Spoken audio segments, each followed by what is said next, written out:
High বন্ধুরা, the Bong greenery চ্যানেলে তোমাদের স্বাগত। আমি সর্বানন্দ। তো আজকে দেখবো অ্যাডেনিয়াম গাছের বীজ থেকে কী করে সহজে চারা তৈরি করা যায়। তো চলো দেখে নেওয়া যাক।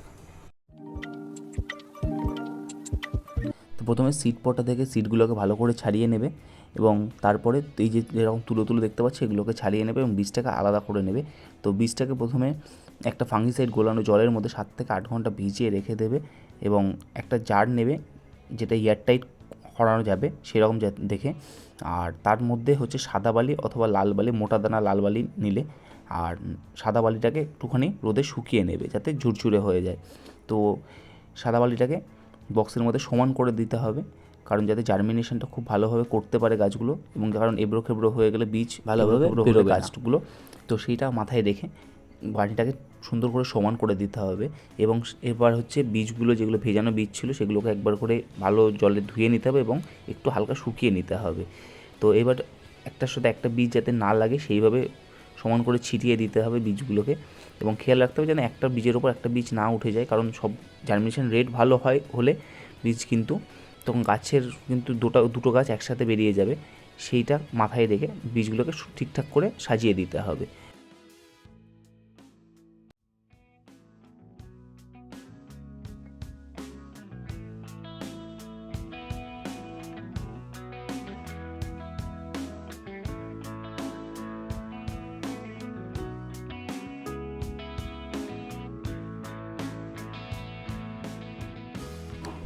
এবার বীজগুলো ঠিকঠাকভাবে সাজানো কমপ্লিট হয়ে যাওয়ার পর এর ওপরে হালকা করে বালি ছিটিয়ে দিচ্ছি আমি, যাতে বীজগুলো কভার হয়ে যায়।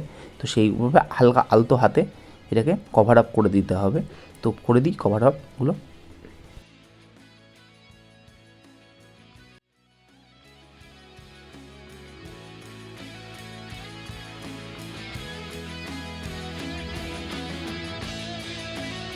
তো আমি আরেকটাও জার নিয়ে নিয়েছি।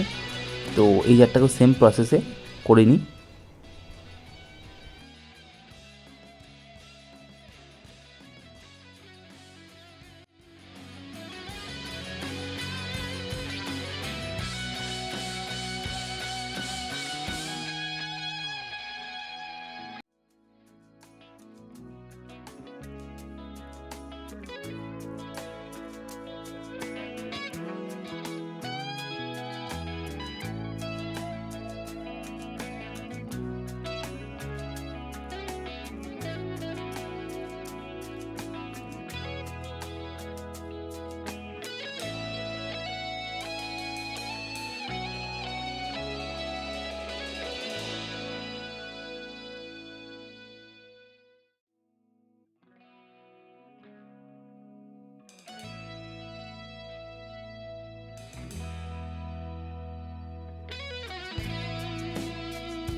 সেকেন্ড পটটা তো কভার করা কমপ্লিট আমার।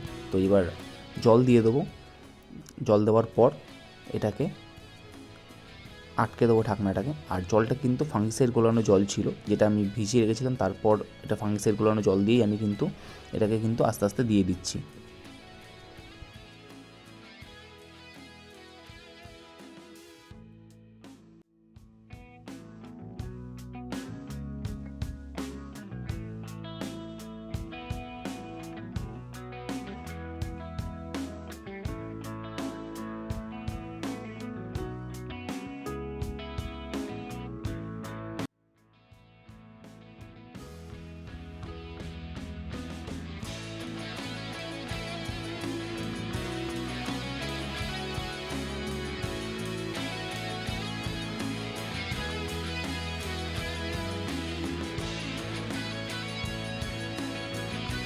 চ্যানেলটি লাইক, শেয়ার, কমেন্ট করে জানিও। এবং পরবর্তীতে আরেক পার্ট আসবে যখন আমি এই গাছগুলোকে তুলে পটিং করব, তখন পরের ভিডিওতে পটিং মিডিয়া এবং সমস্ত কিছু দেখিয়ে দেবো তোমাদেরকে। তো এবার তোমাদের দেখো 5 দিন পর আপডেট। দেখো মোটামুটি 30% জার্মিনেশন হয়েও গিয়েছে, যেরকমভাবে প্রসেস দেখিয়েছিলাম তোমাদেরকে। এই জারটাতেও দেখে নাও, মোটামুটি 30%ই আছে, এতে অল্প দেওয়া ছিল বীজ। তো এরপর 10 দিন পরে দেখো, 10 দিন পরের আপডেট দেখো, মোটামুটি 50%-এর কাছাকাছি জার্মিনেশন হয়েই গিয়েছে, 50%-এর বেশি। তো এটাকে যখন জল শুকিয়ে যাবে, জল হালকা স্প্রে করে দিতে হবে, বা ডিরেক্ট দিলে কিন্তু গাছগুলো নড়ে চড়ে গেলে কিন্তু গোড়া হালকা হয়ে গেলে কিন্তু সেই গাছটা শুকিয়ে যাবে। তো সেই জায়গাটা মাথায় রেখে এই সহজ পদ্ধতিতেই অ্যাডিনিয়ামের বীজ থেকে চারা হয়ে যাবে।